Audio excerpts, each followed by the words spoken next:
بسم اللہ الرحمن الرحیم۔ حضرات و خواتین، جیسے کہ آپ کے علم میں ہے کہ یہاں القرآن کورسز سینٹر میں القرآن کورسز نیٹ ورک پاکستان کے زیر اہتمام ہر ماہ کے دوسرے اتوار کو صبح 11:30 بجے درس قرآن و حدیث کا سلسلہ منعقد کیا جاتا ہے۔ ہمارے یہ دروس اصلاحی، فکری اور علمی نوعیت کے ہوتے ہیں اور ان موضوعات کا انتخاب کیا جاتا ہے جن موضوعات پر عموماً گفتگو نہیں کی جاتی۔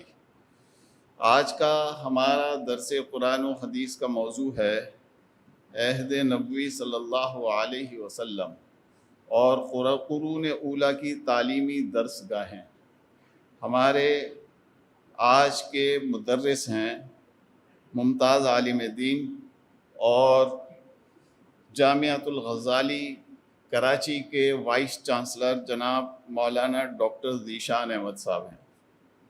میں محترم جناب ڈاکٹر صاحب سے گزارش کروں گا کہ مذکورہ موضوع پر درس قرآن و حدیث کا آغاز فرمائیں۔ الغزالی یونیورسٹی جہاں میں وائس چانسلر ہوں، اس کے علاوہ بھی کئی جگہوں پہ ایز این ایڈوائزر یہ سوال آتا ہے کہ ہمارا اصل نظم تعلیم کا اگر ہم اس کو ٹریس بیک کریں، اگر ہم اس کو واپس جائیں نبی کریم صلی اللہ علیہ وسلم کے زمانے تک، تو آپ علیہ السلام کے زمانے میں تعلیم کی کیا حیثیت تھی، تعلیم و تعلم کی، اس کا نظم کیا تھا، اس کی درسگاہوں کی صورت کیا تھی، اس کا سلیبس اور کانٹینٹ اور کریکولم کیا تھا، اور اس کے پروفیسرز اور اس کے اساتذہ، اس کے ٹیچرز کون تھے، ظاہر آپ تو تھے ہی، آپ کے علاوہ کون تھے، اس میں سبجیکٹس کیا پڑھائے جاتے تھے، اور اس کے علاوہ اس کے اندر تربیت کیا اہتمام تھا، اور اس کے علاوہ باقی چیزیں بھی اگر ہم دیکھیں اس کے اندر آج کے درس کے اندر انشاءاللہ آپ کو پتہ چلے گی کہ ہاسٹلز کا کیا نظم تھا، اور اکاموڈیشن کا، بورڈنگ لاجنگ کا کیا نظم تھا، اس کے علاوہ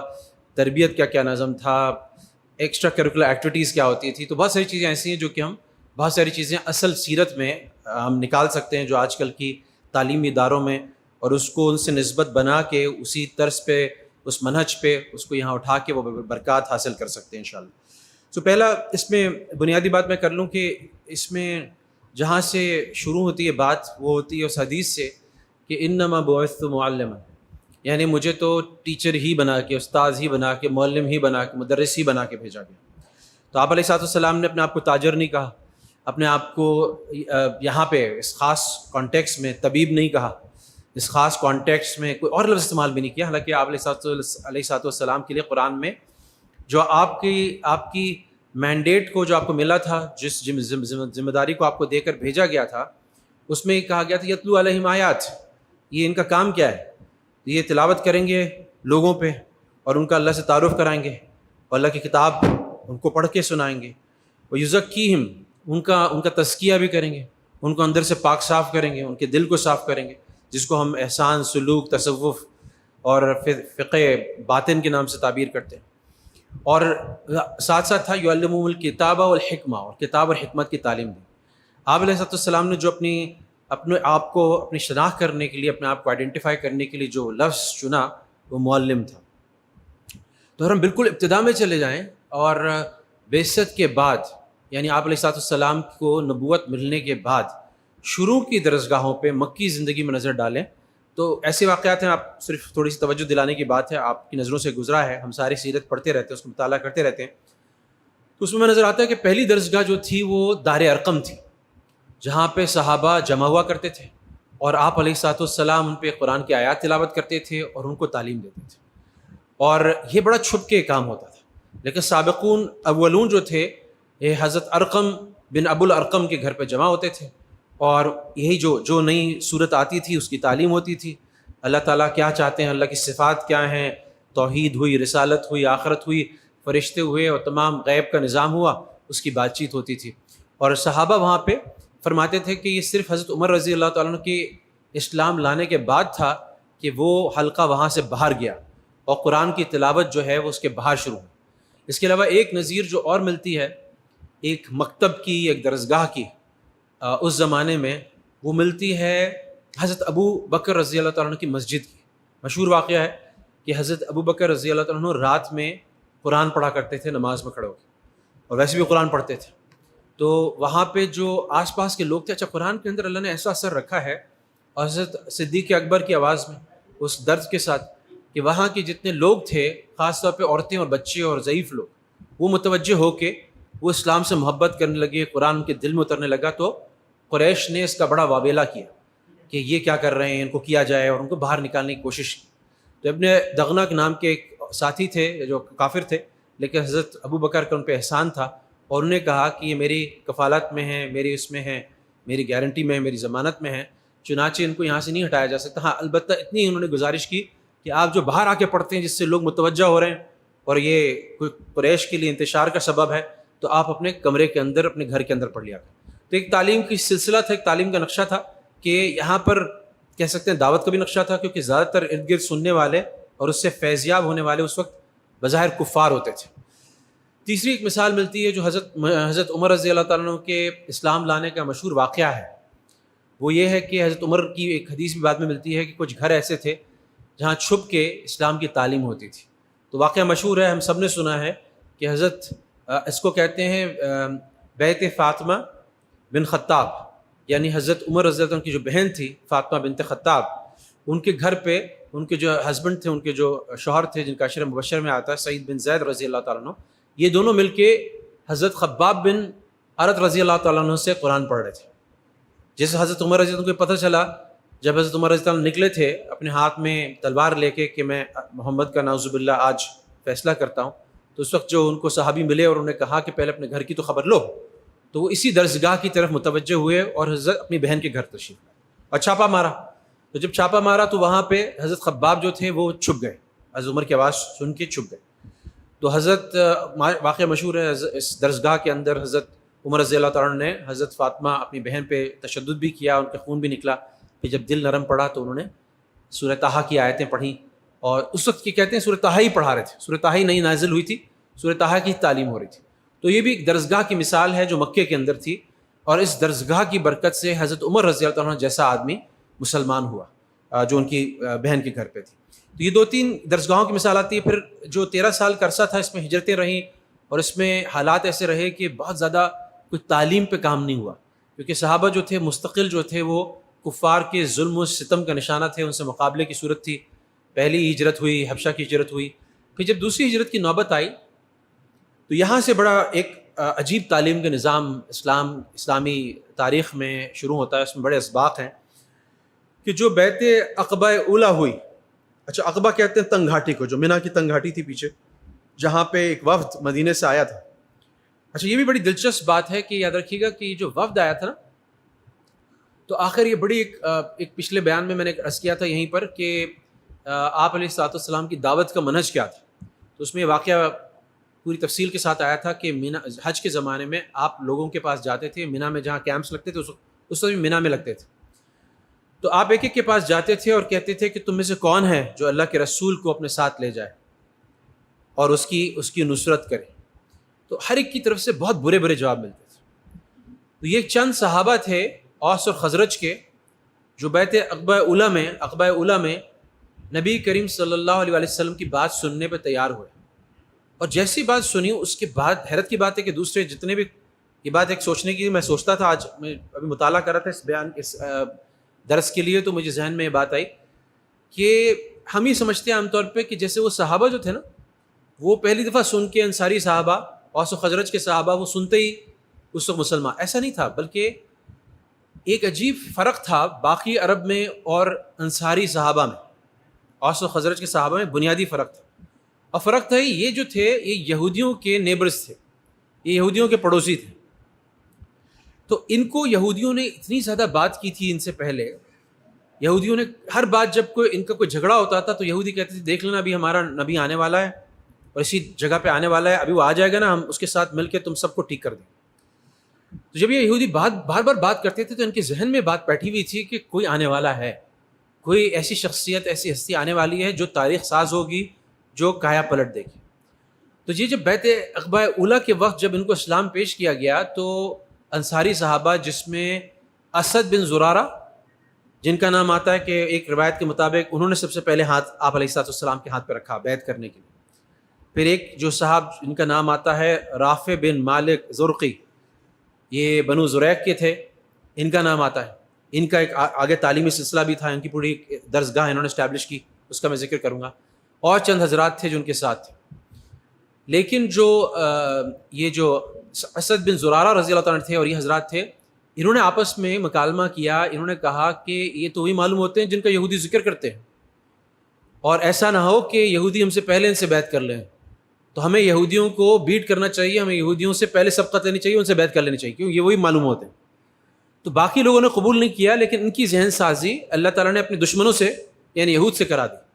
اور جب یہ بیعت ہوئے تو بیعت بھی اتنے اچھے بیعت ہوئے کہ ہر چیز میں آمنا و صدقنا، ہر چیز میں سمینا و آتانا، جو اللہ کے رسول نے جو چیز دی اس کو لینے کے لیے تیار تھے. تو اب یہ بھی بات بڑی عجیب سی ہے کہ ایسا معلوم ہوتا ہے کہ جیسے ہم جب پڑھتے ہیں تو یہ سمجھتے ہیں کہ جیسے مکے میں تو اتنے عرصے محنت ہوئی 13 سال اور اتنے تھوڑے مسلمان ہوئے، مدینے میں جناب کوئی محنت ہی نہیں ہوئی، یہ بیعت کر کے بیعت عقبہ اولا جو 1 سال پہلے ہوئے، بیعت عقبہ ثانیہ جو دوسرے سال میں ہوئی، اور سارا مدینہ تیار ہو گیا. ایسا نہیں تھا، بلکہ 2 سال تعلیمی درسگاہوں سے محنت ہوئی، زبردست محنت ہوئی. اور دیکھیں ہم دعوت اس وقت کہتے ہیں جو کفار کو دی جاتی ہے. جب وہ مسلمان ہو گئے اور بیٹھ کے اپنی طلب سے حاضر ہو کے کسی علمی حلقے میں تشریف لا رہے ہیں تو اس کو ہم دعوت نہیں کہتے بلکہ تعلیم سے تعبیر کرتے ہیں. یہ ایک ٹیکنیکل ڈفرینس ہے دعوت و تعلیم، اگرچہ دونوں میں اوور لیپ بھی ہے، دونوں میں کچھ عموم خصوص یعنی ان کے آپس میں میچ بھی کرتا ہے. تو جب یہ بیعت کر کے گئے تو ساتھ ہی انہوں نے کہا کہ ان میں سے ایک صاحب جو تھے بہت زیادہ ان کے اندر ایک جذبہ تھا، اشتیاق تھا، بہت انسپریشن تھی کہ وہ قرآن سیکھیں. تو وہ کیا کرتے تھے، اور کاتب بھی تھے، تو کاتب بھی تھے، تو انہوں نے کیا کیا کہ کچھ قرآن لکھا اور کچھ قرآن سیکھا، اور ساتھ جا کے بالکل مدینے کے مرکز میں، وہاں بنو زریق ایک قبیلہ تھا، ان کا مرکز تھا، تو وہاں پہ انہوں نے ایک چبوترے پہ اپنا درس دینا شروع کیا. اور پہلا درس جو انہوں نے دینا شروع کیا وہ اس وقت سورہ یوسف نازل ہوئی تھی. تو سورہ یوسف اللہ کے رسول سے پوری سیکھ کے آئے تھے. تو ان بہت یعنی مجھے تو آنکھوں میں اس بات پہ آنسو آ گئے کہ ہمارے کیسے کیسے ہیروز ہیں. میں اپنے آپ کو سمجھتا ہوں طالب علم ہوں اور میں پڑھا لکھا ہوں، سب کچھ ہوں، لیکن سچی بات ہے کہ ان کی تفصیلی سوانح اور تفصیلی کارگزاری میں نے پہلی دفعہ پڑھی، اور میں بہت ہی متاثر ہوا کہ ایک صحابی ہے رافع بن مالک کے نام سے، اور بنو زریق قبیلے کا ہے، وہ خود اپنی درسگاہ اپنے شوق سے بناتا ہے. اور ان کو کہتے تھے، اس زمانے میں جو کاملین ہوتے تھے ان میں ان کا شمار. یاد رکھیے کہ عرب جو تھے، ہم عربوں کے بارے میں جانتے ہیں کہ ان کا حافظہ اتنا تیز تھا کہ وہ جو بات سنتے تھے وہ ذہن نشین کر لیتے تھے، ان کے دل پہ نقش ہو جاتے تھے. لہٰذا عربوں میں کتابت کا رجحان نہیں تھا، یعنی رائٹنگ کا اور اسکرائبنگ کا رجحان نہیں تھا. تو یہ ان کا مشہور تھا، اور اورلی ہر چیز کو سماعی طور پہ سیکھتے تھے اور کرتے تھے. اس زمانے میں کاملین ان کو کہا جاتا تھا، کاملین کے مطلب یہ اعلیٰ معیار کے لوگ ہیں، بالکل ٹاپ آف دا لائن. کاملین ان لوگوں کو کہا جاتا تھا جو ریڈنگ، رائٹنگ یعنی لکھنے پڑھنے میں، سوئمنگ یعنی سباحہ یعنی تیراکی میں، اور آرچری یعنی تیر اندازی میں، جس پہ کامل عبور ہوتا تھا اس کو کامل شمار کیا جاتا تھا.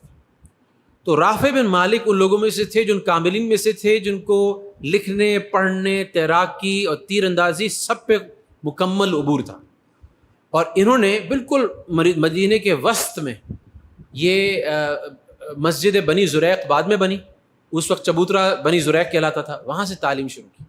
اور تعلیم کیا دیتے تھے؟ قرآن کی تعلیم، مسائل کی تعلیم. اس وقت صرف ایک یعنی باقی تو صرف ایمان کی تعلیم تھی، قرآن کی تعلیم تھی، اور صرف ایک اس وقت حکم نازل ہوا تھا نماز کا. تو یاد رکھیے گا کہ یہ جو 3 درسگاہیں، 2 کا میں بھی ذکر کرتا ہوں، یہ 3 درسگاہیں مستقل کم سے کم 2 سال تک، اندازاً 2 سال تک کام کرتی رہی ہیں. آپ علیہ الصلوۃ والسلام کی ہجرت سے پہلے، کہ پھر آپ علیہ الصلوۃ والسلام کا سنیۃ الوداع میں وہ استقبال ہوا جو تاریخ استقبال تھا، طلع البدر علینا کے ساتھ، اس جذبے کے ساتھ، جب بچیاں اور سب انصار ایک ساتھ تھے. چند منافقین تھے جن کو ہم جانتے ہیں، عبداللہ بن ابی وغیرہ کے قسم کے، باقی سارے لوگ تھے وہ مسلمان ہو چکے تھے.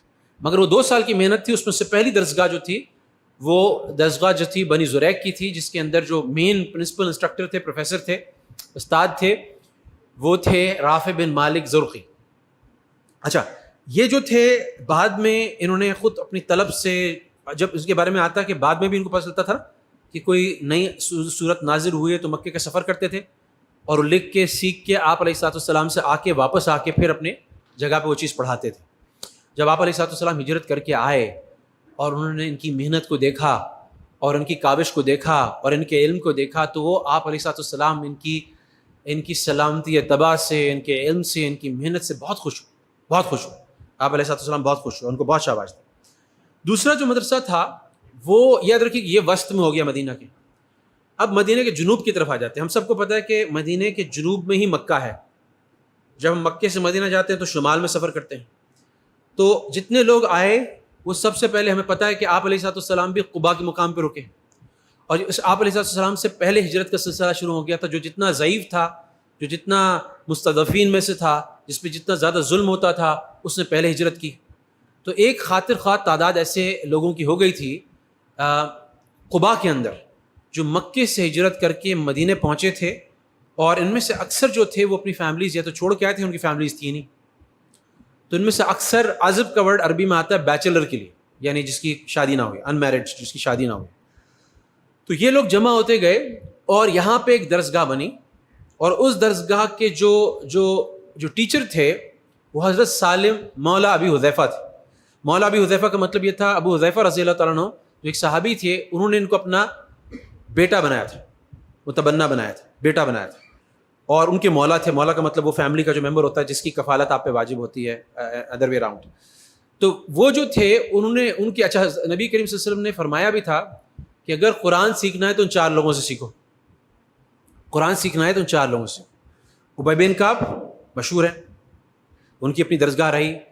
اچھا, دوسرے حضرت عبداللہ بن مسعود, تیسرے حضرت معاذ بن جبل, بہت بڑے عالم تھے, اور ان سے اللہ کے رسول کو خاص محبت تھی, اور یمن بھیج رہے تھے تو ان کو مدینے کی کنارے تک چھوڑنے کے لیے آئے تھے, اور اللہ کا شکر ادا کیا تھا کہ مجھے اللہ نے معاذ جیسے لوگ دیے.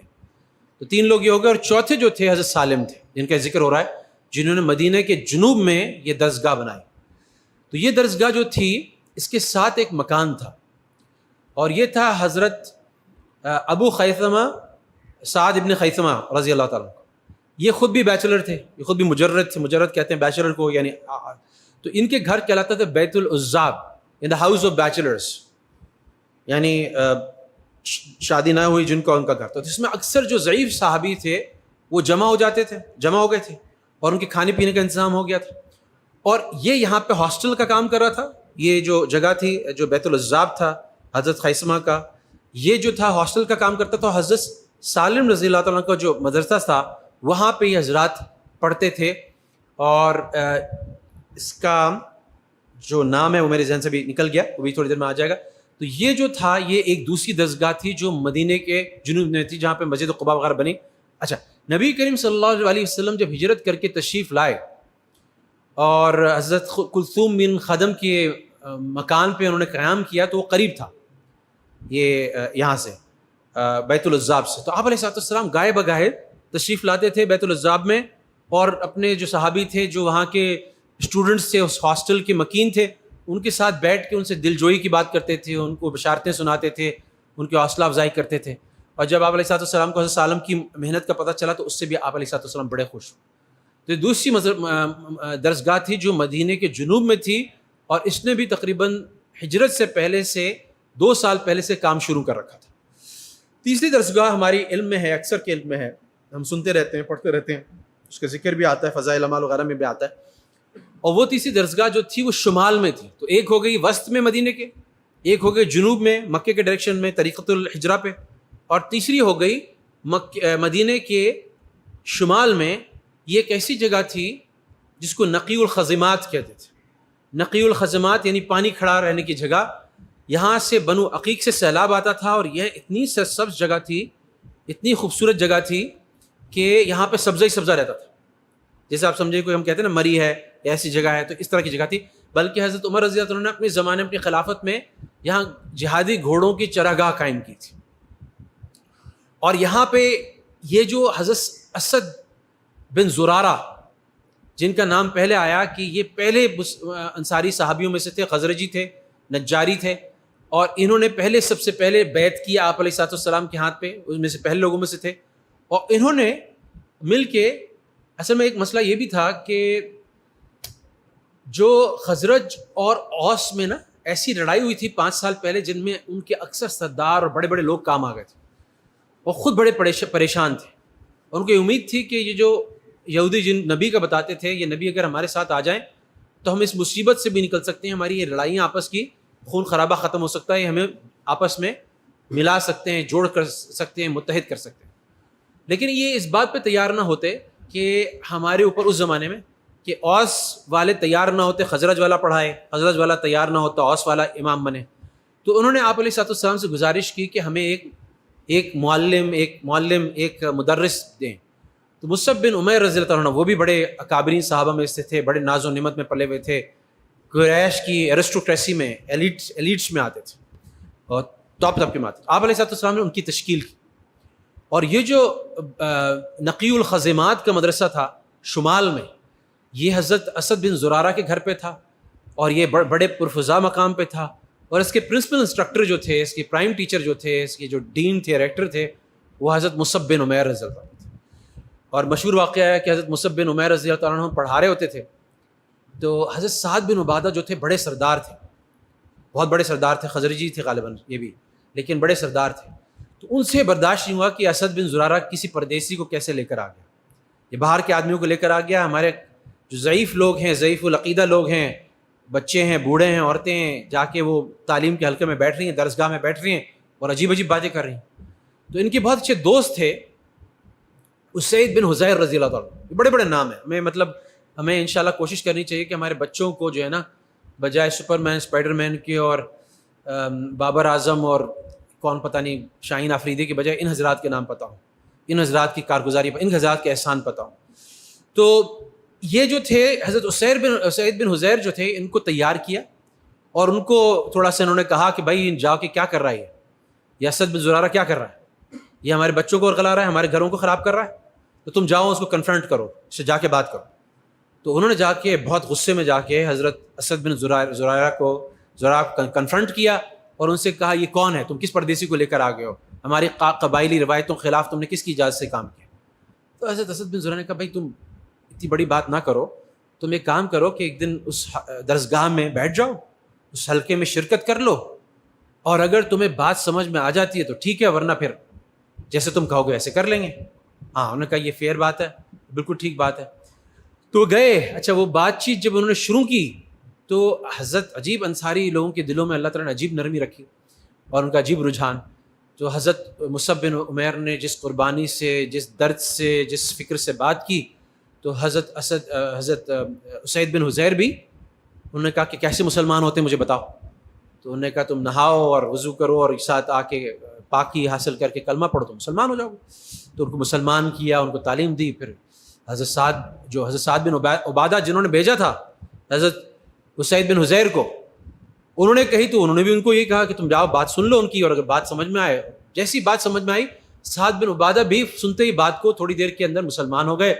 وہ مسلمان ہو کے اپنے قبیلے میں واپس آئے، بنو اشل ان کے قبیلے کا نام تھا، بنو اشل میں واپس آئے۔ انہوں نے کہا میں کیسا آدمی ہوں تمہارے نزدیک؟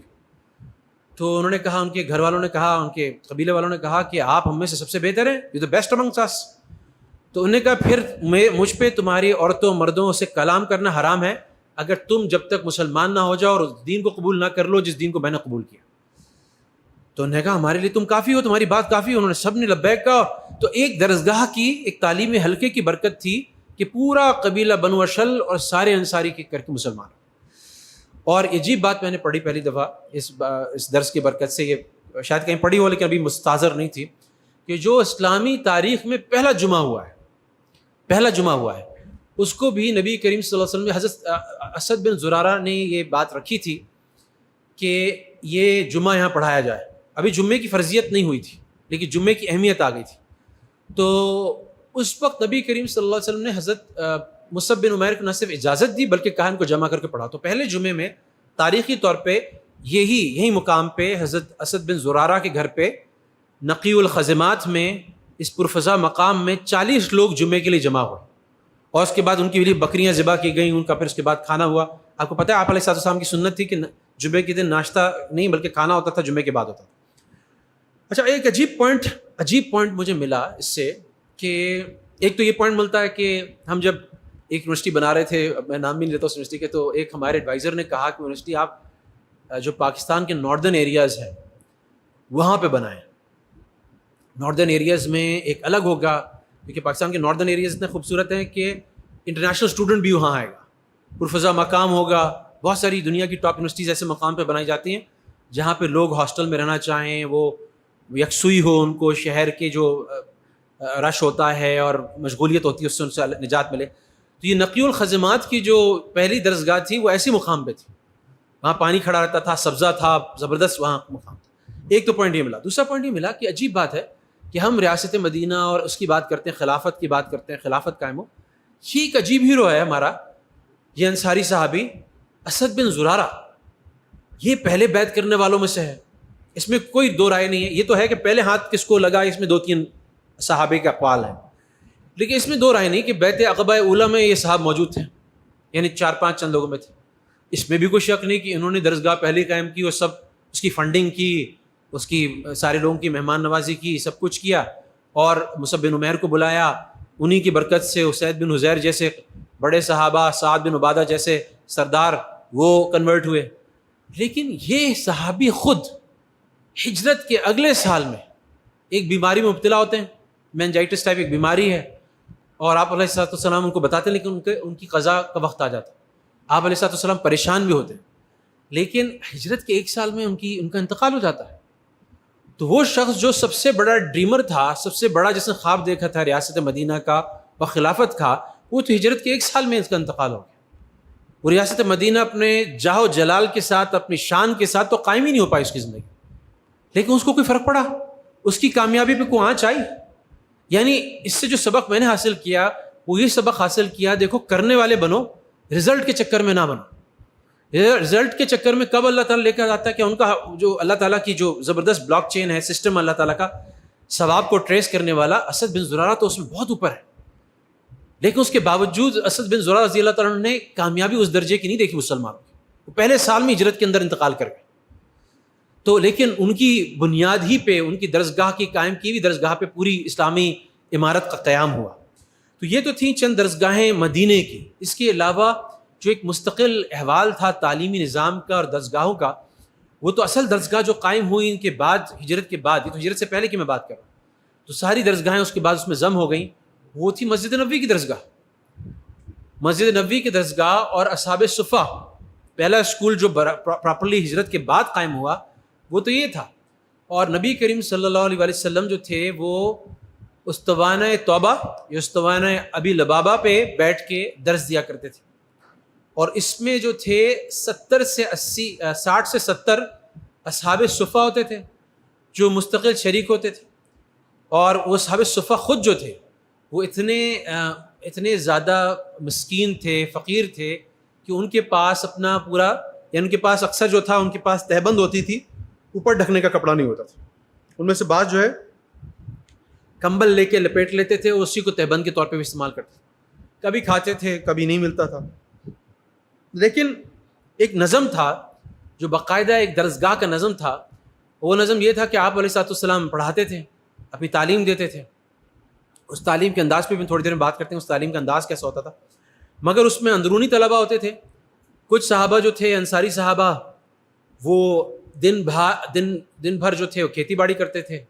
جو مہاجرین صحابہ تھے, حضرت عبد الرحمن بن عوف, حضرت عمر وغیرہ, یہ کیونکہ تاجر پیشہ تھے تو یہ تاجر رہتے تھے, تجارت کرتے تھے. لیکن حضرت ابو ہریرہ اور ان کے ساتھ حضرت ابو ہریرہ جو تھا نا, ان کے پاس نظم تھا سارے اندرونی صحابہ کا. جتنے صحابہ وہاں موجود تھے ان کے کھانے پینے کا جو بھی انتظام ہو سکتا تھا اس کا نظم بناتے تھے. اور اس میں سب سے زیادہ کنٹریبیوشن جو ہوتی تھی سعد بن عبادہ کی ہوتی تھی, جنہوں نے اسید بن حضیر کو کہا تھا کہ ان کو یہاں سے ہٹاؤ. وہ سب سے زیادہ بڑے فنڈنگ اور سب سے زیادہ ڈونیشن دینے والے تھے ان لوگوں کے لیے, طلباء کے لیے جو وہاں پہ اس ہاسٹل میں مقیم تھے, یعنی اصحاب صفہ تھے. اور حضرت معاذ بن جبل کی خدمات تھی کہ وہ کھجور کی ٹہنیاں جو تھے, بہت سارے انصاری صحابہ کھجور کی ٹہنیاں دیتے تھے, تو حضرت معاذ بن جبل اس کو آرگنائز کرتے تھے, اس کو مسجد نبی میں لگاتے تھے. تو کہنے کا مطلب پورا بورڈنگ لاجنگ کا ایک سسٹم تھا. ٹھیک ہے, اس کی حالت اتنی اچھی نہیں تھی, لیکن پورا فنڈنگ کا نظام تھا. کھانا کہاں سے آ رہا ہے, کون اس کو منظم کر رہا ہے. ہاں, بلکہ عجیب بات کہ جو فارن اسٹوڈنٹس آتے, فارن اسٹوڈنٹ سے مراد جو دوسرے قبائل سے اسٹوڈنٹس آتے تھے ان کے کھانے پینے کی ذمہ داری یہ عبد القیس کا قبیلہ آیا، حنیفیہ کا قبیلہ آیا، حنیفہ کا، بنو حنیفہ کا، اور ان کی جو کھانے پینے کی ذمہ داری تھی وہ حضرت بلال کی ہوتی تھی.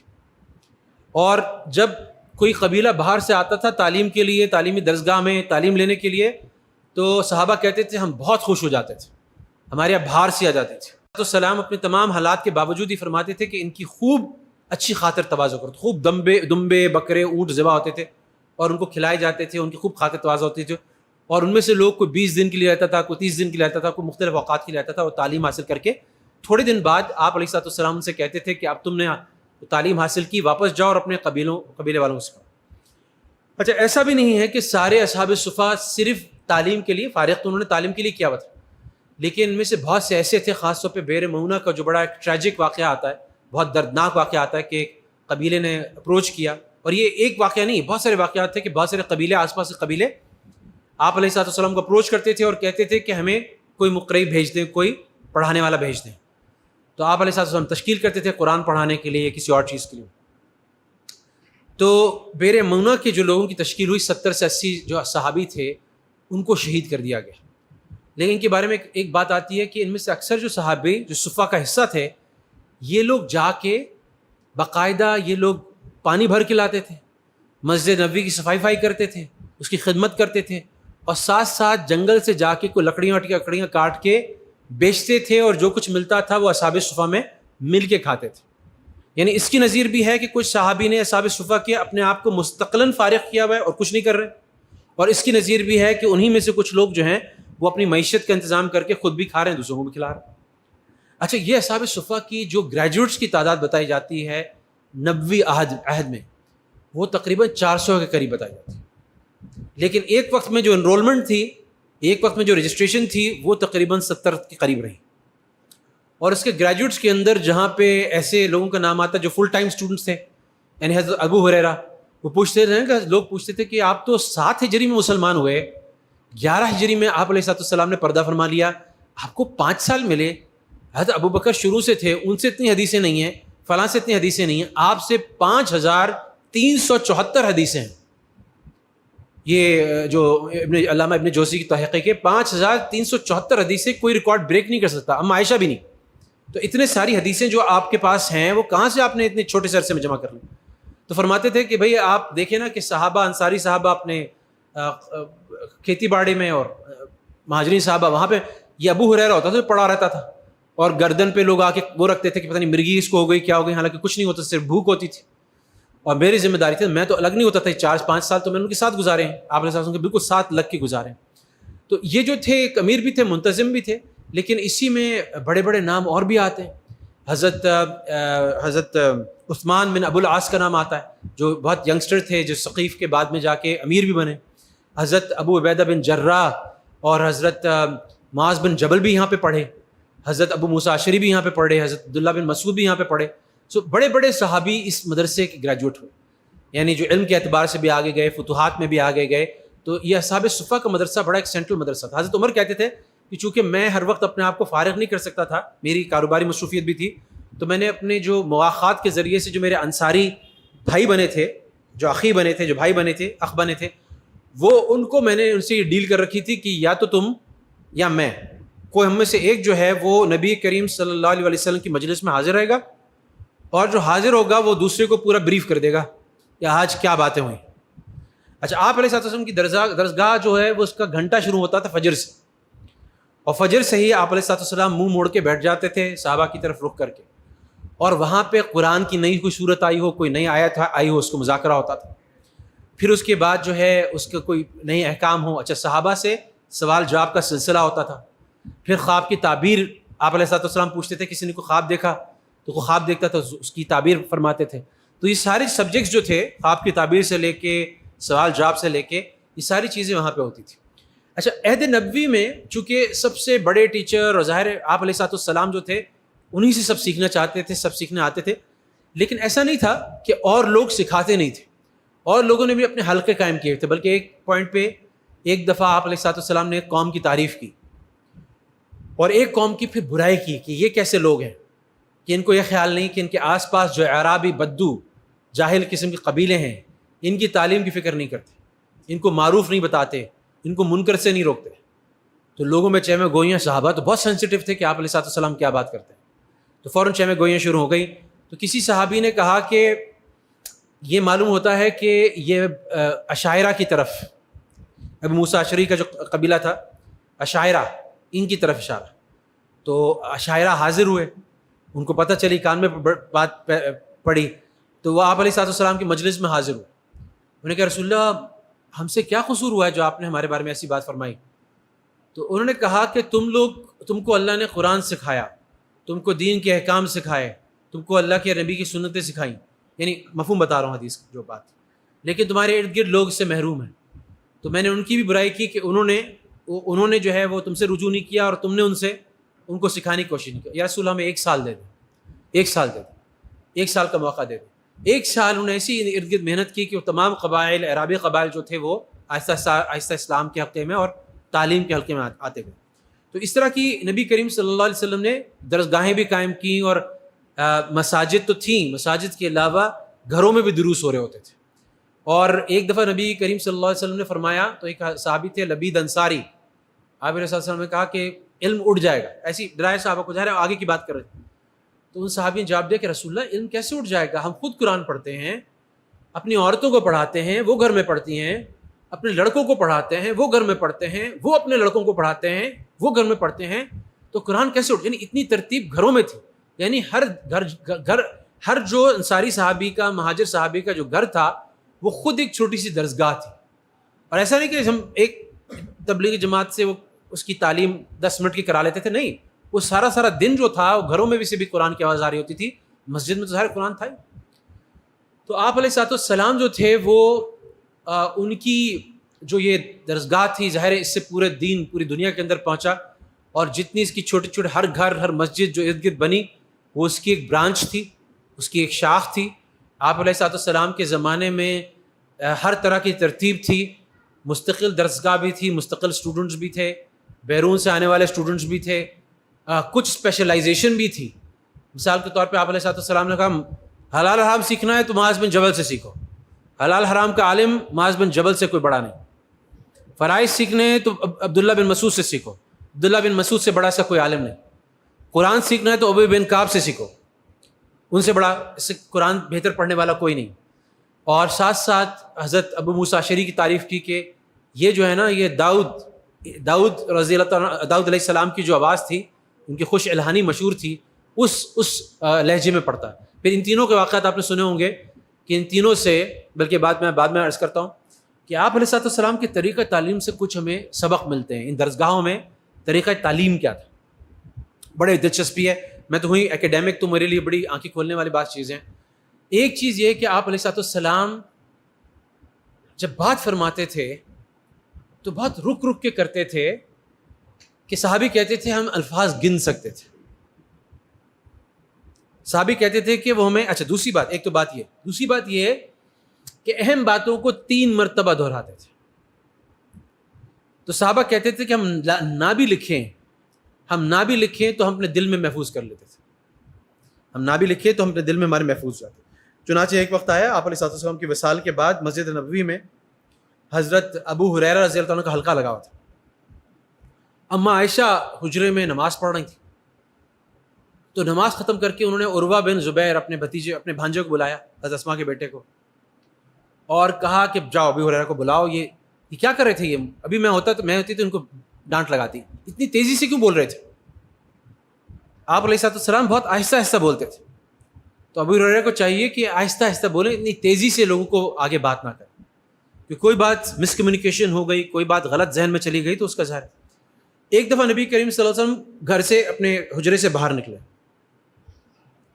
ایک صحابی کچھ قرآن کی آیتیں پڑھ رہے تھے، ان کی پیٹھ آپ علیہ السلام، تو صحابی سارے آپ علیہ السلام کی طرف متوجہ، اس حلقے میں جو تھے. انہوں نے کہا تم لوگ کیا کر رہے ہو؟ انہوں نے کہا کہ یہ صحابی ہم قرآن پڑھ رہے ہیں اور ہم اس کو سن رہے ہیں. تو آپ علیہ السلام نے پوچھا کہ بس تم اسی لیے بیٹھے ہو قرآن پڑھنے؟ پھر ان کی تعریف کی، ان کو کہا کہ مجھے آپ کے بارے میں خوشخبری سنائی گئی، اور میں اللہ کا اس بات پہ شکر ادا کرتا ہوں کہ اللہ سبحانہ و تعالیٰ نے میری امت میں ایسے لوگ پیدا کیے کہ جن کے بارے میں مجھے حکم دیا کہ میں ان کے ساتھ بیٹھوں، ان کے ساتھ وقت گزاروں. اب یہ وہی صحابہ صفا کے لوگ تھے جو اپنا حلقہ بیان کر رہے تھے. اس سے ایک بات یہ پتہ چلتی ہے، اور اس سے نہیں اور بھی واقعات ہیں جس سے بات پتہ چلتی ہے کہ صحابہ فرماتے ہیں کہ جو بات آپ علیہ الصلوۃ والسلام کیا کرتے تھے، پھر ہم حلقوں میں بیٹھ کے اس کا مذاکرہ کرتے تھے، اور جب ہم اچھی طرح مذاکرہ کر لیتے تھے تو ہمارے دل میں وہ بات ایسے محفوظ ہو جاتی تھی کہ اس کے بعد ہمیں وہ کوئی چیز مٹا نہیں سکتی تھی. تو یہ مذاکرے کی جو مدارس میں ابھی موجودہ شکل ہے، اس کی جا کے بالکل قرون اولیٰ سے کیا عہد نبوی سے جا کے اس کی مثال ملتی ہے. صحابہ ایسا کیا کرتے تھے، آپس میں ایک دوسرے کو سبق سنایا کرتے تھے، جو کچھ آپ علیہ السلام سے سیکھا تھا. آپ علیہ السلام کا درسگاہوں میں جو اسٹائل آف ٹیچنگ تھا، اس میں ایک بات تو یہ ہے کہ آپ آہستہ آہستہ سمجھا کے مثالوں کے ذریعے اہم بات کو 3 دفعہ دہرا کے پھر اس کے بعد مذاکرہ بھی ہو رہا ہے. یہ ساری تو چیزیں تو تھیں، لیکن ایک عجیب لطیف بات یہ ہے اور بڑی مزیدار بات یہ ہے کہ آپ علیہ السلام کی درسگاہ کے اندر لوگوں کو سوال جواب کی اجازت تھی. آپ ان کو سوالات کے لیے انکریج کرتے تھے، ان کی حوصلہ افزائی کرتے تھے، اور صحابہ اتنے ایٹ ایز ہوتے تھے. ایٹ ایز کا مطلب اتنے بے تکلف ہوتے تھے، اتنے اپنی بات ہوتی تھی. دیکھیں، ایک ادب تو آپ علیہ السلام کا روب تو اپنی جگہ تھا، لیکن وہ روب جو تھا آپ سے استفادے میں، سوال جواب میں، اپنے دل کی بات کہنے میں مانے نہیں تھا. یعنی عجیب بات، میں پڑھ کے اتنا حیران ہوا کہ کسی بھی آج کے کسی بھی شیخ کو، کسی بھی بڑے سے بڑے عالم کو اٹھا لیں یا کسی بھی دور کو اٹھا لیں، ظاہر ہے آپ علیہ السلام سے کوئی مقابلہ نہیں ہے. لیکن صحابہ فرماتے ہیں، یہ بات میں آپ کو اللہ دکھا سکتا ہوں، شمائل ترمذی میں بھی ہے، دوسری روایتوں میں بھی ہے. وہ کہتے تھے ہم دنیاوی باتیں کرتے تھے، ہم آپ علیہ السلام کے سامنے کھانے پینے کی باتیں کرتے تھے. فلاں ہانڈی اتنی اچھی ہے، فلاں ڈش بڑی وہ ڈیلیشیس ہے، فلاں، اب ہماری طرح ہو تو ہم فلاں جیسے کہیں ریسٹورینٹ کا کھانا بڑا اچھا ہے وغیرہ وغیرہ. تو وہ اس طرح سے باتیں کرتے تھے. تو آپ جب ہم دنیاوی باتیں کرتے تھے، آپ دنیاوی باتیں ہمارے ساتھ کرتے تھے. جب ہم دین کی باتیں کرتے تھے، آپ آخرت و دین کی باتیں کرتے تھے. آپ علیہ السلام کو یہ پسند نہیں تھا. میں بھی جاتا تھا نا وہاں قادری یونیورسٹی کے اندر بھی، غزالی یونیورسٹی کے اندر، یہ بچے تو بیچارے بہت اچھے نیک بچے ہوتے، تو ان کے اندر ایک جذبہ ہوتا ہے استاد کی عزت کا، اور جس طرح سے شروع سے ان کی خاص طور پہ گاؤں دیہات میں تعلیم ہوتی ہے تو یہ استاد کے لیے کھڑے ہو جاتے ہیں. تو ظاہر میں منع کرتا تھا، لیکن آپ علیہ السلام کو، ان کو پتہ تھا کہ وہ دل جان سے کھڑا ہونا چاہتے تھے، مگر ان کو پتہ تھا کہ آپ علیہ السلام کی بات گوارا نہیں، تو کھڑے نہیں ہوتے تھے. کوئی یہ نہیں کہہ سکتا تھا کہ اس میں محمد صلی اللہ علیہ وسلم کہاں بیٹھے ہوئے. آپ علیہ السلام باوجود اپنے تمام انوارات کے، اپنی وجاہت کے، صحابہ میں ممتاز حیثیت اختیار نہیں کرتے تھے. یعنی جیسے میں اسٹیج پہ بیٹھا ہوں، اسٹیج پہ بھی نہیں بیٹھتے تھے، ظاہر ہے کہ زمین پہ سب کے ساتھ بیٹھے ہوئے. اور ہر ایک صحابہ کے ساتھ ایک دل لگی کا معاملہ تھا، خاص طور پہ نوجوانوں کے ساتھ. آپ علیہ السلام اپنی ایک سیپریٹ ویو لینتھ سیٹ کرتے تھے، 1 on 1، کہ وہ ہر نوجوان کو یہ لگتا تھا کہ آپ علیہ السلام جو ہیں ان کی طرف مائل ہوتا تھا اور لگتا تھا مجھے سے زیادہ محبت کرتے ہیں. اور ان دروس کے اندر آپ علیہ السلام اتنی نرمی رکھتے تھے. ہاں البتہ سوالوں کو کرتے بھی تھے ایک مثال، لیکن سوالوں کو، ہر سوال کو اس کے اندر آپ علیہ السلام ان کی اصلاح بھی فرماتے تھے. حضرت عبداللہ بن مسعود نے پوچھا، سوال کیا، بہت سوال جواب، کبھی آپ سوال کر رہے ہیں، کبھی صحابہ سوال کر رہے ہیں. سب سے بڑی نیکی کون سی یا رسول اللہ؟ آپ فرمایا نماز کو وقت پہ پڑھنا. ابھی آپ سوچیں، میرے آپ کے لیے سبق ہے کہ ابھی نماز آئے گی تو نماز کو اہتمام سے جماعت سے پڑھنا، پہلے سے جا کے پڑھنا، یہ سب سے بڑی نیکی. اور اس کے بعد یا رسول اللہ، ماں باپ جس کے زندہ ہوں، ماں باپ ان کی خدمت کرنا، ان کے ساتھ حسن سلوک کرنا. اس کے بعد یا رسول اللہ فرمایا جہاد فی سبیل اللہ. تو اس طرح صحابی سوال کر رہے ہوتے تھے، لیکن آپ علیہ السلام کے پاس ایسے سوالات کے جواب تو دیتے تھے جو بہت معقول ہوتے تھے، جن سے لوگوں کو فائدہ ہوتا تھا. لیکن ایسے سوالات جن کے اندر جو مناسب نہیں ہوتے تھے، جن کی اصلاح طلب ہوتی تھی، تو اصلاح بھی فرماتے تھے. مثلاً ایک بدو آیا. اچھا، یہ ایک عجیب بات ہے کہ قرآن میں تو آیا تھا نا کہ بہت زیادہ تم سوال کرو گے تو ایسی بات نہ ہو جائے کہ جو تم کو ناگوار گزرے. تو صحابہ کو تنبیہ کی تھی کہ الٹی سیدھے سوال جیسے بنی اسرائیل والے کرتے تھے ویسے مت کرنا. تو صحابہ جو انصاری صحابہ قریب کے صحابہ تھے وہ بہت ڈرتے تھے سوال کرتے تھے، لیکن ساتھ ساتھ دل میں دعا مانگتے تھے کہ کوئی عرابی آئے، کیونکہ عرابی سے یہ ایکسپیکٹڈ نہیں ہوتا تھا نا، متوقع کہ وہ آداب کا خیال رکھے، وہ سوال جیسا بھی کرتا تھا. بدو ہے، جاہل، مطلب ایک گاؤں کا آدمی ہے. تو وہ جب آتا تھا وہ سوال کرتے بڑے خوش ہوتے تھے. تو ایک بدو آیا, اس نے سوال کیا یا رسول اللہ قیامت کب آئے گی؟ اچھا یہ سوال اسلام میں انکریج نہیں ہے نا, کیونکہ آپ علیہ السلام کو بھی اس کی خبر نہیں دی گئی. حضرت جبریل اور حضرت نبی کریم صلی اللہ علیہ وسلم میں مکالمہ ہو رہا ہے, تو آپ علیہ السلام فرما رہے ہیں کہ تو جس نے پوچھا ہے اور جس نے نہیں پوچھا دونوں کو نہیں پتہ. تو انہوں نے جواب دیا کہ تم نے کیا کیا ہے. اس کو بجائے جواب دینے کی قیامت کب آئے گی, اس کو کہا کہ تم نے کیا کیا, تیاری کیا کی ہے جو تم کہہ رہے ہو کہ قیامت کب آئے گی, جو تم اتنا انتظار ہے تم نے کیا کیا, اس کی تیاری کیا کی. تو فرمانے لگے کہ یا رسول اللہ میں نے تیاری تو کوئی خاص نہیں کی, لیکن مجھے اللہ اور اللہ کے رسول سے محبت ہے. تو آپ علیہ السلام جو تھے انہوں نے جواب دیا کہ انسان اسی کے ساتھ ہوگا جس کے ساتھ اس کو محبت ہوگی.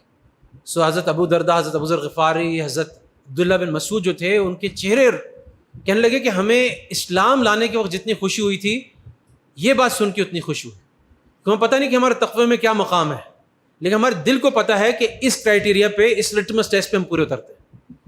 ہمیں پتہ ہے کہ ہمارے دل میں اللہ کے رسول کی محبت ہے. تو اسی طرح سے ایک دفعہ سوال کیا گیا آپ علیہ السلام سے, ایک صحابی بیٹھے تھے, آپ علیہ السلام انکریج بھی کرتے تھے.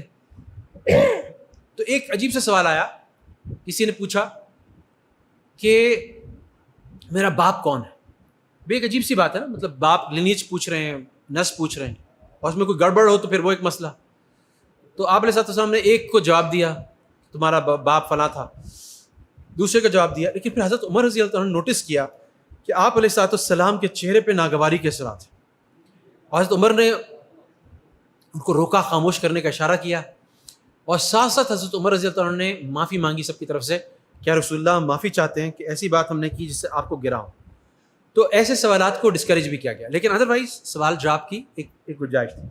پھر اگر کوئی کسی سے غلطی ہو جائے, وہ ہمیں واقعہ مشہور ہے کہ ایک بدو نے آ کے مسجد نبوی میں وہیں پر وہ فارغ ہونے لگا, سارے صحابہ چڑھ دوڑے, آپ سب کو روکا اور کہا کہ تم رک جاؤ.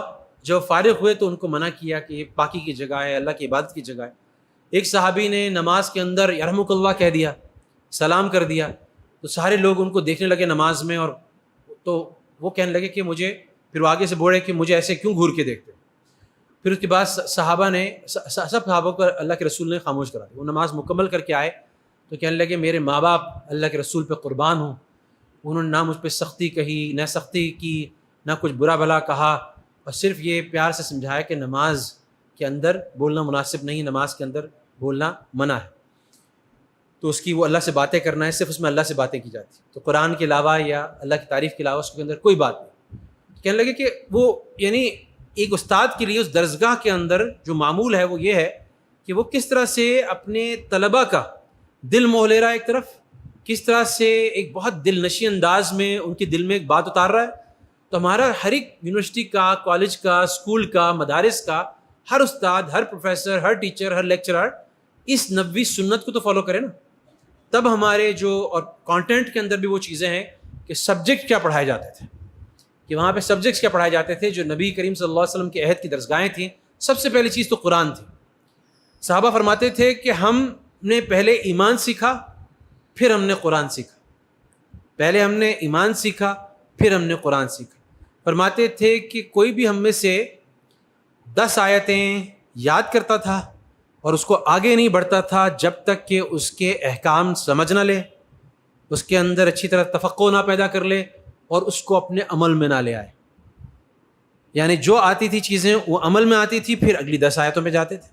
تو ہر پورا دین جو تھا وہ سیکھنا سکھانا بھی عمل کے لیے تھا, صرف زبانی جمع خرچ نہیں تھا.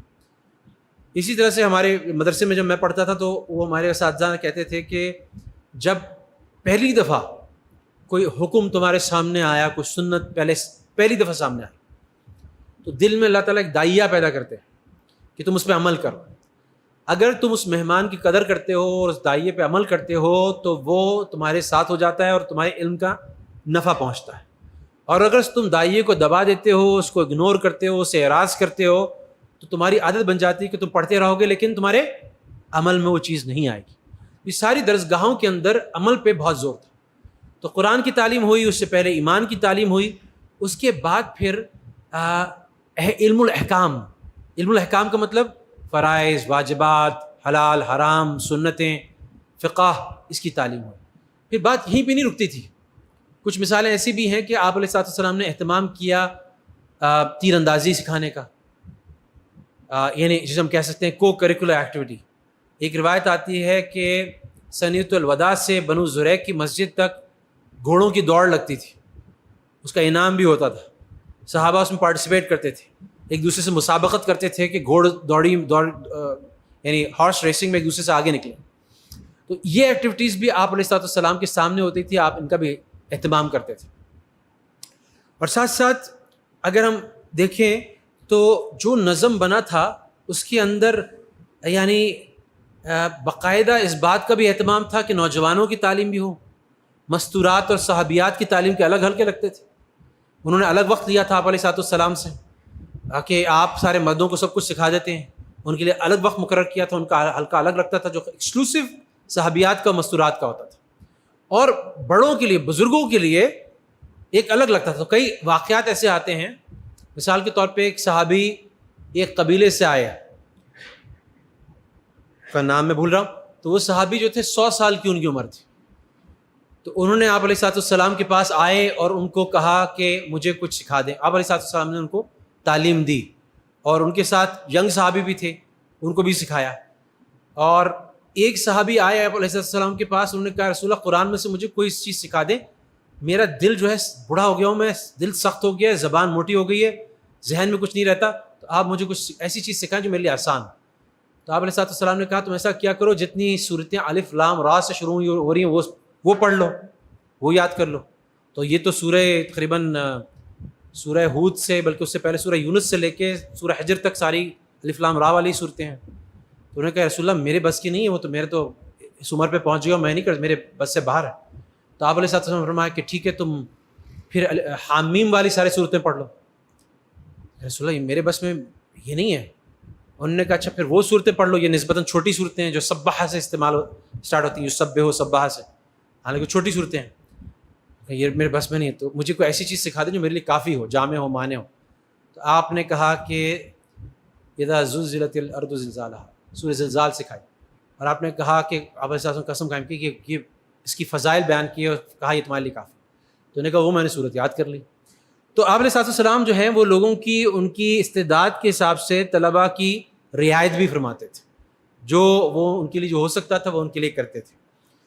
تو یہ اسی اس میں باہر سے ڈیلیگیشنز بھی جیسے میں نے عرض کیا آتے تھے، اور وہ 20-20 دن رہتے تھے، اس میں مختلف صحابی لگے ہوتے تھے، وہ سارے پڑھا بھی رہے ہوتے تھے. اچھا ایک نبی کریم صلی اللہ علیہ وسلم کی منہج درسگاہ کی یہ بھی تھی کہ آپ علیہ السلام نے ہر چیز ایسی اختیار کی جس سے بعد ذہن نشین ہو جائے، دل نشین ہو جائے، بار بار کا ریپٹیشن، آرام آرام سے بات کرنا، مذاکرے. لیکن اس کے باوجود آپ علیہ السلام سے امتحان لینا بھی ثابت ہے. تو حضرت ابی بن کعب فرماتے ہیں کہ ایک دن رسول اللہ صلی اللہ علیہ وسلم نے مجھ سے پوچھا کہ قرآن میں سب سے افضل ترین آیت کون سی ہے. یہ صحابہ آگے سے جواب نہیں دیتے تھے، اپنا علم نہیں جھاڑتے تھے، بلکہ بہت منکسر المزاج تھے اور فرماتے تھے اللہ کے رسول زیادہ بہتر جانتے ہیں. تو 3 دفعہ ایسا ہوا. تیسری دفعہ کے بعد بھی اللہ کے رسول نے جب سوال کیا تو اس کا مطلب تھا مجھے جواب چاہیے. تو آپ رضی اللہ تعالیٰ عنہ نے حضرت ابی بن کعب نے فرمایا کہ آیت الکرسی. تو فرمایا کہ مجھے گمان تھا تمہارے بارے میں، اور شاباش دی اور ان کو کہا کہ مجھے تھا تم سے گمان تھا کہ تم ہی اس کا صحیح جواب دو. پھر ایک دفعہ آپ علیہ السلام نماز میں کسی آیت میں کچھ تھوڑی سی اٹکن یا کوئی غلطی آئی تو پیچھے سے کسی نے لقمہ دیا. تو آپ علیہ السلام نے پوچھا کہ کس نے لقمہ دیا؟ تو لوگوں نے بتایا کہ ابی بن کعب نے دیا. تو ابی بن کعب رضی اللہ تعالیٰ عنہ کو انہوں نے کہا کہ مجھے گمان تھا تمہارے بارے میں کہ تم ہی دو گے. ایک دفعہ فرمایا کہ ابی بن کعب مجھے فلاں صورت سناؤ، قرآن پڑھ کے سناؤ. تو آپ رضی اللہ عنہ نے کہا کہ رسول اللہ میں پڑھ کے سناؤں؟ قرآن تو آپ پہ نازل ہوا ہے، آپ سے سنتے ہیں ہم قرآن، میں آپ کو کیا پڑھ کے سناؤں؟ کہا کہ نہیں، مجھے کہا گیا ہے کہ تم سے پڑھ کے سنو. جو قرآن میں حکم ہے سننے کا بھی نا، پڑھنے کا تو الگ حکم ہے، سننے کا الگ حکم. تو انہوں نے کہا کیا رسول اللہ میرے بارے میں کہا گیا؟ اللہ تعالیٰ نے کیا مجھے میرا نام لے کے کہا کہ تمہارا نام لے کے کہا گیا کہ میرے بارے میں؟ کتنی بڑی سعادت ہے. تو وہ رونے لگے اس بات. ابی بن کعب بعد میں مدینے کے چیف جسٹس بھی بنے حضرت عمر کے دور میں. تو یہ وہ صحابی تھے جن کو پڑھایا، جن کو سکھایا، جنہوں نے یہ امتحان لینے کی اور بھی مثالیں آتی ہیں کہ آپ علیہ الصلوۃ والسلام نے صحابہ سے پوچھا کہ مجھے فلاں فلاں صورت سناؤ، اس کی تفسیر کیا ہے، یہ کیا چیز ہے. کچھ مختلف مسائل صحابہ سے بھی پوچھتے تھے. حضرت معاذ بن جبل کا مشہور واقعہ ہے کہ تمہیں اگر وہ مسئلہ کتاب اللہ میں نہ ملے تو تم کیا کرو گے؟ تو ہم سنت پہ جائیں گے. اگر اس وہاں نہ ملے تو کیا کرو گے؟ اس کے بعد سنت کے بعد میں اپنا بہترین تفقع استعمال کروں گا جو اللہ تعالیٰ نے جو مجھے قرآن کے ذریعے سے اور سنت کے ذریعے سے ملا ہے، اس علم کی بنیاد پر اپنے تفقع سے بہترین فیصلہ کروں. تو آپ علیہ السلام نے ان کو شاباش بھی دی، اللہ کا شکر بھی ادا کیا. تو یہ وہ درسگاہیں تھیں، یہ وہ تعلیمی نظام تھا جس سے اسلام پوری دنیا میں اپنے جاہ و جلال کے ساتھ، اپنے تمام حسنات کے ساتھ، اپنی برکتوں کے ساتھ، اپنی فضیلتوں کے ساتھ، اپنی رحمتوں کے ساتھ پوری دنیا میں پھیلا. آج اس کو ہمیں پڑھنا بھی پڑے گا اور اپنے یہاں رائج بھی کرنا پڑے گا. ایک عجیب بات ہم سے سیکھتے ہیں کہ تعلیم جو تھی وہ چند علماء صحابہ کے لیے، اگرچہ صحابہ کے اندر چند مخصوص مفتی صحابہ تھے، ابو بکر اور عمر تھے، معاذ بن جبل، عبداللہ بن مسعود تھے وغیرہ وغیرہ، لیکن اس کے باوجود بھی کوئی صحابی ایسا نہیں تھا. سارے صحابی کسی نہ کسی ذریعے سے، کسی نہ کسی علم کے حلقے کے اندر، کسی نہ کسی درسگاہ کا باقاعدہ حصہ تھے. بلکہ ایک آخری بات پہ بات ختم کرتا ہوں، کام ختم. ابھی تو میں نے عہد نبوی سے آگے نہیں گیا ہوں، تو پتہ نہیں کب موقع ملے گا. آگے بات انشاءاللہ صحابہ کے دور کی اور بہت ساری باتیں ابھی رہ گئی ہیں، عہد نبوی کی باتیں کچھ رہ گئی ہیں. بس اس بات پہ میں ختم کرتا ہوں بات کہ آپ علیہ السلام کے زمانے میں نائٹ اسکول بھی تھا. یعنی جو صحابہ، بہت سارے انصاری صحابہ دن کا فارغ نہیں ہوتے تھے، وہ رات میں آ کے پورے قرآن پڑھتے تھے اور علم الاحکام حاصل کرتے تھے، اور ان کے لیے باقاعدہ ایک نظم تھا، مسجد نبوی میں آتے تھے، وہ ہوتا تھا. تو یہ ساری چیزیں ہم سیکھ سکتے ہیں. ساری چیزیں جب ہم پڑھیں اور جب جائیں عہد نبوی میں، ہمیں ہر چیز کی رہنمائی مل جاتی ہے. اللہ سبحانہ وتعالیٰ ہمیں توفیق دے اس بات کی، خاص طور پہ مجھ جیسے لوگوں کو جو تعلیم میں کچھ کام کر رہے ہیں، آپ جیسے لوگوں کو جو ویسے ماشاء اللہ مشتاق ہیں اس چیز کے، کہ ہم وہ درسگاہوں پہ، یونیورسٹی لیول پہ، کالج لیول پہ، اسکول لیول پہ، مدرسہ لیول پہ، مکتب لیول پہ اور گھر کے لیول پہ وہ تمام برکات اور اسباق سیکھ کے اسی برکت کے ساتھ، اسی نصرت کے ساتھ، اسی فتوحات کے وعدوں کے ساتھ ہم قائم کریں. کیونکہ ایک بات بہت گہری بات ہے کہ اللہ کی مدد بدر اور احد سے بہت پہلے کی باتیں ہیں. یہ جو میں آپ کو دار ارقم کا بتایا، یا بنو زریق کے مدرسے کا بتایا، یا آپ کو نقی القدمات کا بتایا، یا حضرت سالم کے مدرسے کا بتایا، بیت العزاب کا بتایا، یہ سارے بدر اور احد سے بہت پہلے کے مدرسے. بدر ہو ہی نہیں سکتی، بدر قائم ہی نہیں ہو سکتی جب تک کہ اتنے لوگ تیار نہ ہو جو اس تعلیمی نظام سے گزر نہ جائیں. تو یہاں پر بھی اسلامی نظام قائم کرنے کے لیے جو ہم بڑی بڑی باتیں کرتے ہیں، اگر تعلیمی نظام پہلے ٹھیک نہیں ہوتا، تعلیمی نظام اپنے قابو میں نہیں کرتے، تو ہم کوئی بڑا کام نہیں کر سکتے. کہ ہمارے اندر نہ وہ تربیت ہے، نہ ہمارے اندر وہ علم ہے، نہ ہمارے دل میں وہ باتیں ہیں، نہ ہمارے ذہن میں وہ باتیں. تو اللہ تعالیٰ ہمیں توفیق دے اس منہج پہ محنت کرنے کی، جس منہج پہ نبی کریم صلی اللہ علیہ وسلم نے اس دنیا میں محنت کی، کیونکہ اس کے علاوہ کوئی راستہ کامیابی کا راستہ نہیں ہے، اور اس راستے کے علاوہ کسی بھی راستے پہ اللہ کی ضمانت نہیں. وآخر دعوانا الحمدللہ رب العالمین. جزاکم اللہ. ڈاکٹر صاحب بہت بہت شکریہ آپ کا. درس دعا سے پہلے جو ہے میں کچھ معروضات پیش کرتا ہوں. میں بیک گراؤنڈ بتاتا ہوں آپ کو کہ اس بار کا ہمارا موضوع دراصل کچھ اور تھا. وہ یہ تھا کہ ملک میں یکساں نظام تعلیم کی ضرورت و اہمیت، اور اس کی بھی ایک بنیاد تھی کہ ہمارے ملک میں کئی نظام ہائے تعلیم جو ہے پڑھائے جاتے ہیں، جس کے بعد جو ہے جو ہمارے نوجوانوں کے جو افکار جو ہے مختلف سمتوں پر استوار ہوتے ہیں اور ایک فکر نہیں ہوتی ہے. جبکہ ہمارا جو ہے دین جو ہے ہمیں جو نظام پیش کر کے دیتا ہے نظام تعلیم کے حوالے سے، وہ ایک ہی ہے اور وہ دنیا اور دین کو ملا کر ہے. تو اس حوالے سے ہماری سوچ یہ تھی کہ اس موضوع پر درس قرآن و حدیث کروایا جائے. پھر اس کے بعد ہم نے سوچا کہ بھائی اس کے لیے سب سے زیادہ مناسب شخصیت کون ہو سکتی ہے، تو ڈاکٹر ذیشان صاحب کا نام اللہ تعالیٰ نے ہمارے دلوں میں ڈالا.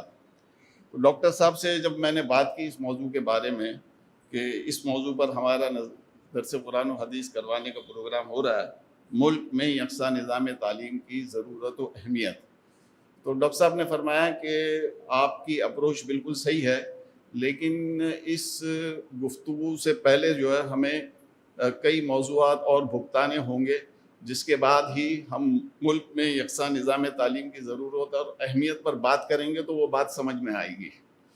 تو انہوں نے تجویز کیا کہ سب سے پہلے ہم نشست نمبر 1 کا موضوع رکھتے ہیں عہد نبوی صلی اللہ علیہ وسلم اور قرون اولیٰ کی تعلیمی درسگاہیں۔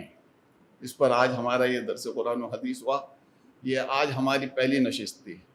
اب ڈاکٹر صاحب ہی آگے ہمیں گائیڈ کر سکیں گے کہ وہ اگلی نشست کس موضوع پر کریں گے اس حوالے سے، کیونکہ ہمارا منہج جو ہے نا، ہماری فائنل نشست جو ہوگی نا وہ اسی پر ہوگی، ملک میں یکساں نظام تعلیم کی ضرورت اور اہمیت۔ آپ یہاں جتنے بھی بیٹھے ہوئے سارے کے سارے تعلیم یافتہ ہیں، اور اس بات کا ہم سب کو اندازہ ہے، بلکہ ہم خائف اور پریشان ہو جاتے ہیں اس بات پر کہ ہمارے ملک میں یکساں نظام تعلیم ہے کیوں نہیں۔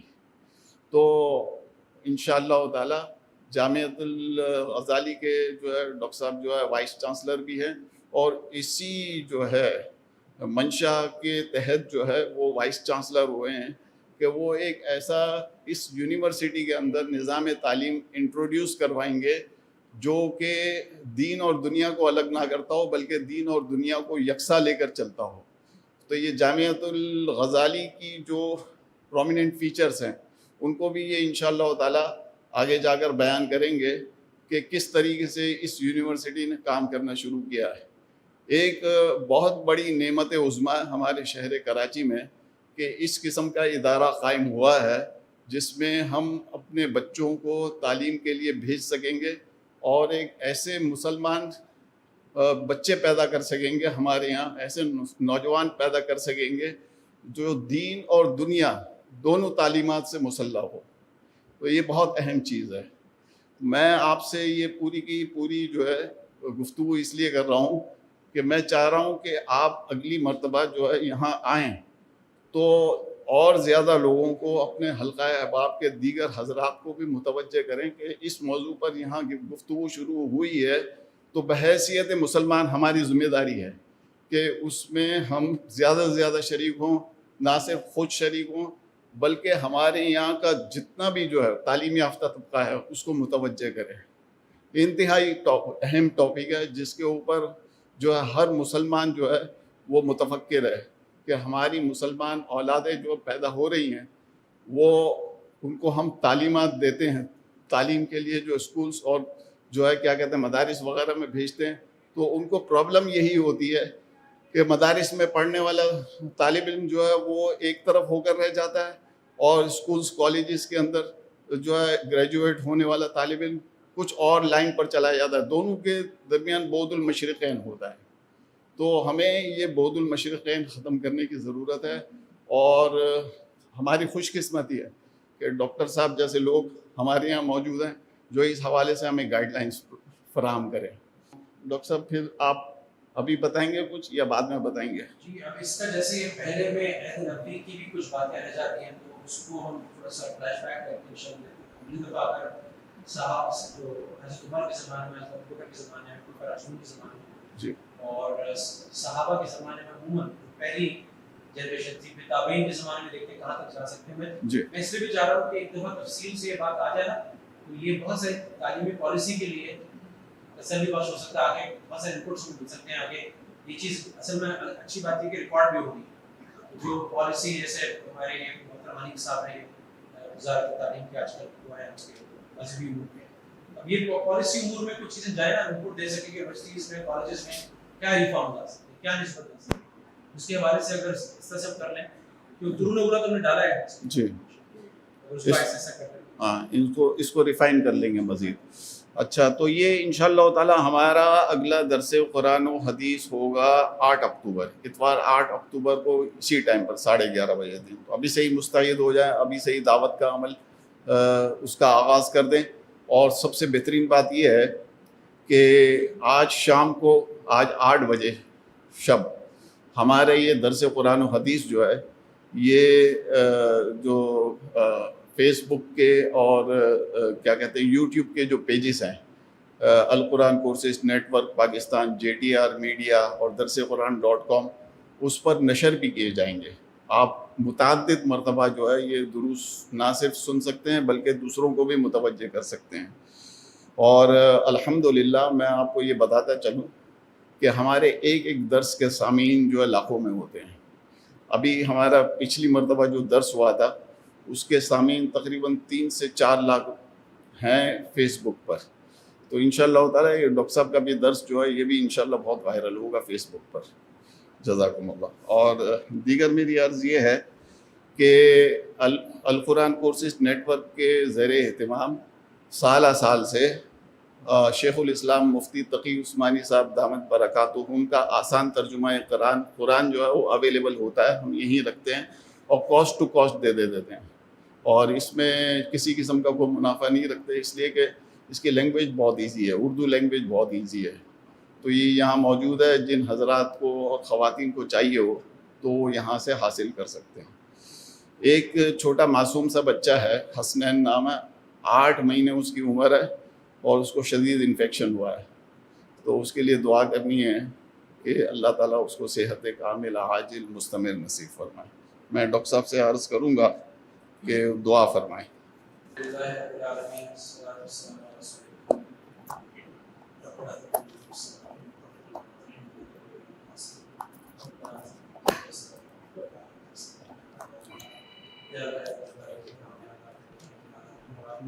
اپنے فضل و کرم سے اللہ دنیا اور آخرت کی تمام بھلائیاں اور عافیت, مکمل کامیابی, فوز, فلاح, نجات, کامل ایمان, کامل اخلاص, کامل تقوی, اپنے نبی علیہ السلام کا کامل اتباع, کامل محبت, کامل اطاعت, یا اللہ کامل نصرتیں, کامل فتوحات, کامل برکتیں, کامل رحمتیں, کامل فضل, کامل صحت, کامل شفا, کامل انوارات, کامل ہدایت, کامل سلامتی عطا فرمائے. رحم کو, ہمارے گھر والوں کو, یا اللہ سارے متعلقین کو, یا اللہ محسنین کو, یا اللہ علماء, مشائخ, بزرگوں کو, یا اللہ تمام امت مسلمہ کو, یا اللہ عطا فرما دے. یا اللہ اپنے فضل و اپنے کرم سے یا اللہ جو کچھ سنا گیا, جو کچھ کہا گیا, اللہ اس سے سبق حاصل کرنے کی توفیق عطا فرما دے. یا اللہ اسی طرز پہ محنت کرنے کی توفیق عطا فرما دے, کیونکہ واحد رستہ یا اللہ تیرے نبی کا رستہ ہے.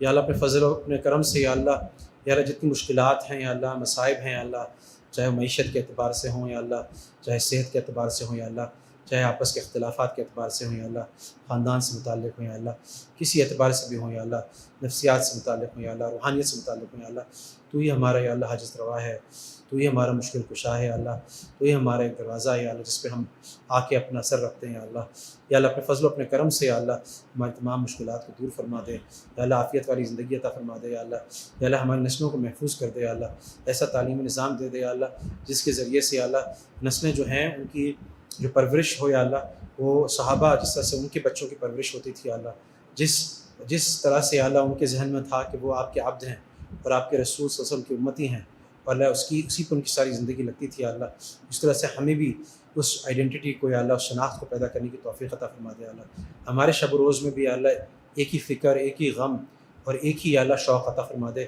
وہ آپ کو راضی کرنے کا ہو یا اللہ آپ کے رسول صلی اللہ علیہ وسلم کی بات ماننے کا, ان کے طریقے پہ چلنے کا ہو یا اللہ, اور ہر زندگی کے ہر شعبے سے متعلق جو ہم رہنمائی اور ہدایت حاصل کریں یا اللہ وہ آپ سے اور آپ کے رسول سے حاصل کریں یا اللہ, اور اس کو آج کل کے حالات کے مطابق کیسے اس کو ڈھال کے اس کو اس وقت ہم رائج کریں یا اللہ, اس کی حکمت ہمیں عطا فرما دیں. اللہ صلی اللہ تعالیٰ علیہ خیر خلق محمد و صحابہ اجمعین.